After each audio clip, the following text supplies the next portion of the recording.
All right, everyone, welcome back. And we are very luckily joined today by one of Australia's hottest MMA prospects, Tom Nolan. So, Tom, thank you very much for joining me today, man. Firstly, to our listeners, co-host Josh can't be here today. He had some stuff to take care of, but he'll be back with us next episode. So, Tom, I want to get straight into it, man.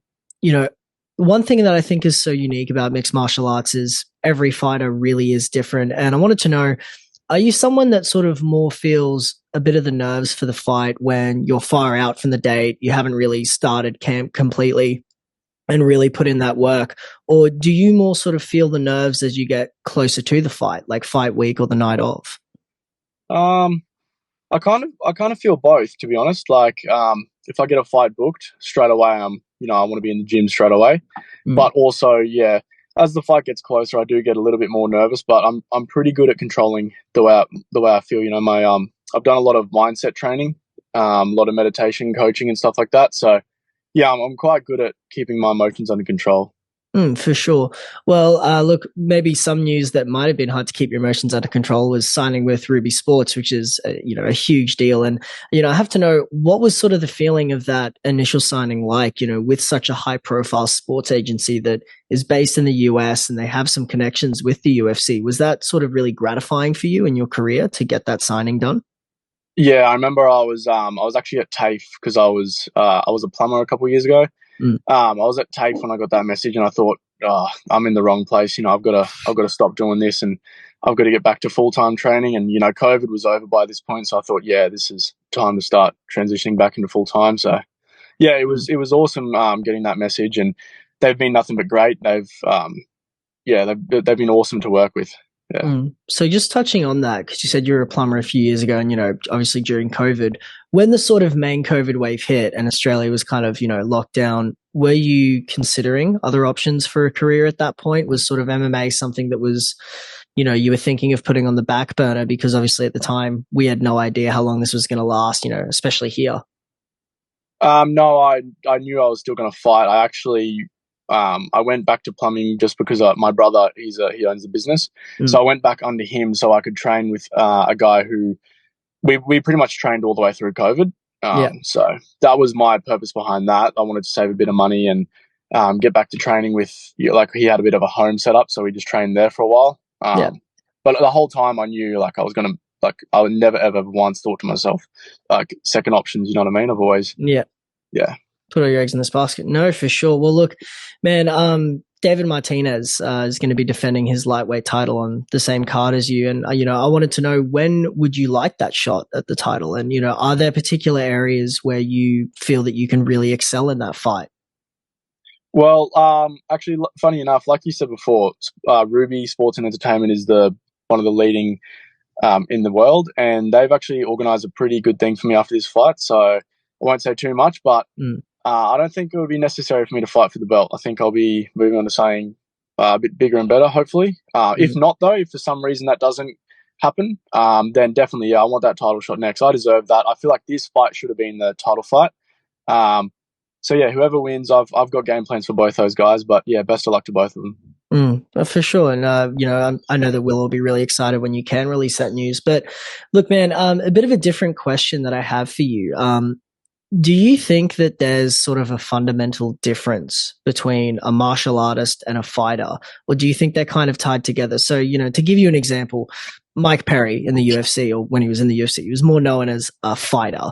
Whereas someone as, like a GSP, a Demetrius Johnson, they're more sort of known as a martial artist. So do you think that sort of, a martial artist and a fighter are two different things, or do you think they're somewhat tied together? It's a bit of a different question.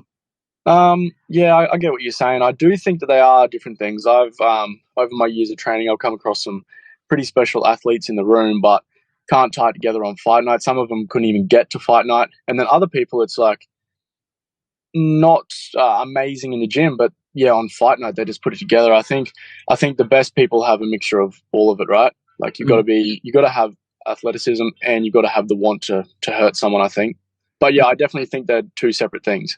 Yeah, for sure. So look, man, Luke Trahare called you Australia's hottest MMA prospect, and you obviously just said that there is some potentially big news coming, but don't want to get too much into that, obviously, if you can't talk about it. But I just wanted to know, has there been sort of any early contact with some of the big organizations, UFC, PFL, Bellator? Have you had any sort of contact with them yet? Yeah, we've had a little bit of contact. That's what hopefully is planned for me after this fight. But yeah, right now I'm just focused on Aiden. That's all that matters. That stuff, like I know where I'm going. I'm definitely Mm, going to be where I want to be, no matter how long it takes. Whether it's the next fight, whether it's the next 10 fights, doesn't matter to me. So right now it's Aiden. That's all that matters. yep. But yeah, hopefully after this one, I think it should be onto something bigger. Yeah, for sure. So when you look at Aiden Aguilera as an opponent, obviously every fight's going to play out differently. But when you look at him as an opponent, what sort of dangers do you think he can present? And as sort of your prediction for the fight, how do you see it playing out? He's dangerous. He's quite scrappy. He likes to show up for violence as well. But I think that will be the downfall for him because like I'm the king of violence when it comes to the cage. Like I'm the one who causes the most blood and cuts and everything like that. So I think if he wants to go tooth and nail with me, it's not going to be good for him. Mm. Um, yeah, my prediction is I think I knock him out inside 2 rounds. Yeah, there you have it. And man, just to touch on that and something that you sort of talked about earlier, which is you talked about knowing some people that just couldn't really show up to fight night. And I just wanted to know, even though all records in your pro records so far, have you ever had any fights where you maybe just didn't feel as switched on as you have for other performances? Have you had any fights where you've shown up and you maybe just not really feeling 100% switched on?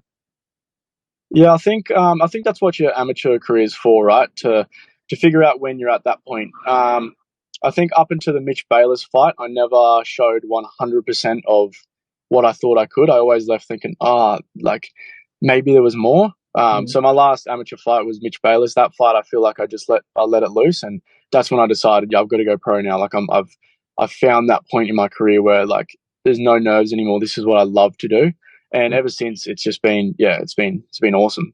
Mm.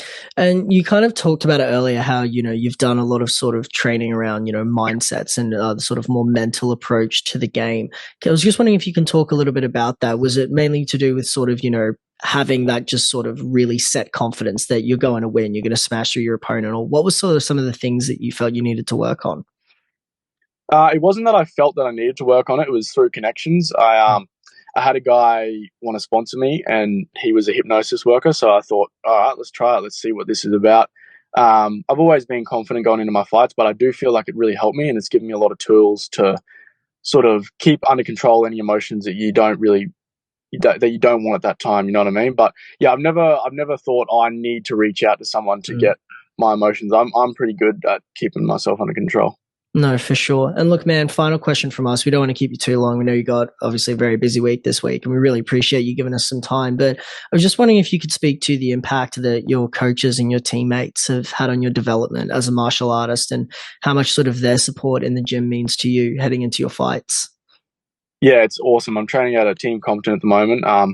It's the best gym I've ever come across. Like the support from everyone is unreal. The coaching, I've got multiple coaches looking at my game and breaking it down for me and breaking down my opponent's games, and it's a game changer having that support. I'm really thankful to be in the team I'm in. For sure. Well, look, Tom, man, all the best for your upcoming fight. We really appreciate you giving us some time, and we'd love to talk to you again in future after you get that W. Cheers, thanks for having me, bro. Awesome. Thank you, man. Have a good one.